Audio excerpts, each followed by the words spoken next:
নমস্কার। জি 24 ঘন্টা ডিজিটালে আপনাদের স্বাগত। জঙ্গিপুর মহকুমা আদালত থেকে আমি অয়ন। আজকে দুটো রায়ের দিকে গোটা রাজ্যের নজর ছিল। তার মধ্যে একটি হাঁসখালি এবং দ্বিতীয়টি অবশ্যই জঙ্গিপুর। জাফরাবাদ এই বছর 2025 12 এপ্রিল ঠিক বিকেল 4:45টায় বাড়ি থেকে হাত ধরে হিড় হিড় করে টানতে টানতে হরগোবিন্দ দাস এবং তস্যপুত্র চন্দন দাস তাদেরকে নৃশংসভাবে পিটিয়ে কুপিয়ে খুন করা হয়। এই খুনের পর তদন্তে নামে পুলিশ, গঠিত হয় সিট, যার মাথায় ছিলেন প্রসূন কুমার মিত্র। সিট অত্যন্ত তৎপরতার সঙ্গে দক্ষতার সঙ্গে কাজ করে। 55 দিনের মাথায় চার্জশিট ফ্রেম হয়, 66 দিনের মাথায় চার্জ গঠন হয় এবং 8.5 মাসের মাথায় আজ জাজমেন্ট হলো। এই জাজমেন্টে সরকারি কৌঁসুলি তিনি বারবার আদালতে বোঝানোর চেষ্টা করলেন যে এই 13 জন যারা দোষী সাব্যস্ত, অর্থাৎ যারা এই মুহূর্তে আজীবন কারাবাস প্রাপ্ত, তারা প্রত্যেকেই যেন চরম শাস্তি পায়, অর্থাৎ যেটা হচ্ছে ফাঁসি। কেন তাদের এই চরম শাস্তি দেওয়া দরকার, এই যুক্তি নিয়ে প্রায় 2.5 ঘন্টা আদালত চত্বরে বলেন সরকারি কৌঁসুলি। তার যুক্তি ছিল এই 13 জন তারা যদি মৃদু শাস্তি পায় তাহলে ভবিষ্যতে সমাজের ক্ষেত্রে একটা ব্যাড প্রেসিডেন্ট তৈরি হবে। আরও মানুষ ভবিষ্যতে এ ধরনের অর্গানাইজড ক্রাইম করতে মোটিভেট হতে পারে, সমাজের পক্ষে যেটা ক্ষতিকারক। আবার পরবর্তী সময় এই 13 জন সমাজের মূল স্রোতে মিশতে পারে এবং ভবিষ্যতে এই ধরনের ঘৃণ্য নারকীয় হত্যাকাণ্ডের পুনরাবৃত্তি করতে পারে।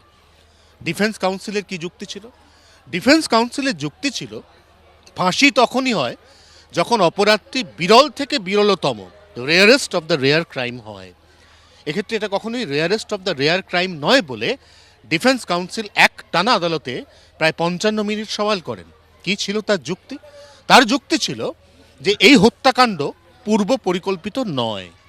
এই হত্যাকাণ্ডের নেপথ্যে কোনো দীর্ঘমেয়াদী ষড়যন্ত্র, কোনো ঠান্ডা মাথার কারবার নেই।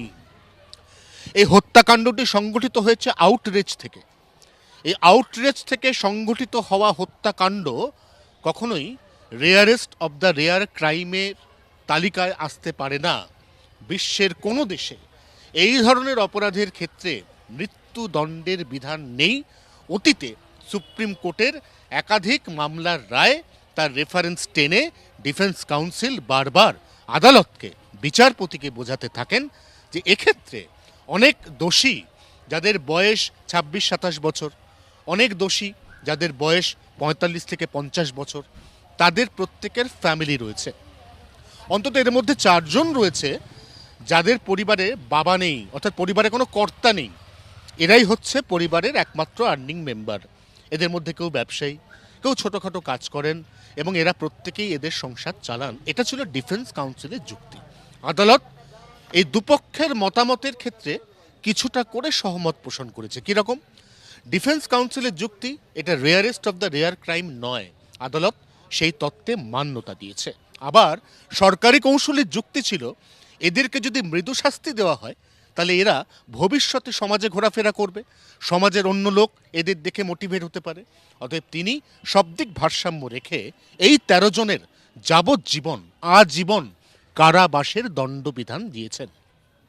এই রায়ের পরে বিস্তারিত কপি হাতে এলে গোটা বিষয়টি রাজ্য সরকারকে জানানো হবে বলে জানাচ্ছেন সরকারি কৌঁসুলি।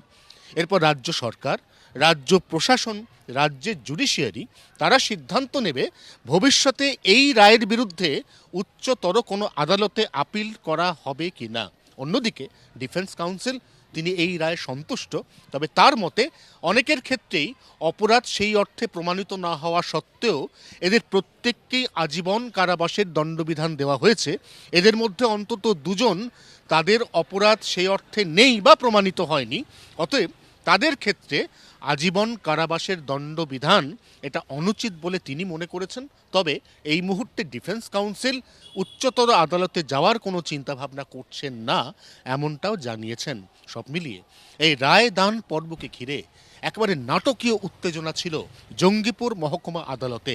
আদালত চত্বর পুলিশে পুলিশে ছয়লাভ, এজলাসের সামনে ঢোকার মুখে সশস্ত্র পুলিশ বাহিনী, সব মিলিয়ে এক নাটকীয় পট পরিবর্তনের মধ্যে দিয়ে আদালত চত্বরে যখন প্রবেশ করানো হলো ওই 13 জনকে, তখন কার্যত পিন ড্রপ সাইলেন্স। এরপর একে একে এই দুজন কাউন্সিলর অর্থাৎ দুজন কৌশলী এবং তারপর 13 জন অভিযুক্ত অর্থাৎ দোষী সাব্যস্ত, তাদের প্রত্যেকের কাছ থেকে তাদের শাস্তি নিয়ে মতামত ব্যক্ত করার পর বিচারক বেশ কিছুটা সময় নেন। তিনি কার্যত একটা 1.5 ঘন্টার ব্রেক নেন, তার রায়টাকে তিনি হোল্ড রাখেন। তারপর বিকেল 5:20 তিনি আদালত কক্ষে প্রবেশ করে 2 মিনিটের মধ্যে তার রায় জানিয়ে দেন। জি 24 ঘন্টার জন্য ক্যামেরায় তরুণের সঙ্গে অয়ন, মুর্শিদাবাদ। বাংলার আওয়াজ, বাঙালির আবেগ, জি 24 ঘন্টা।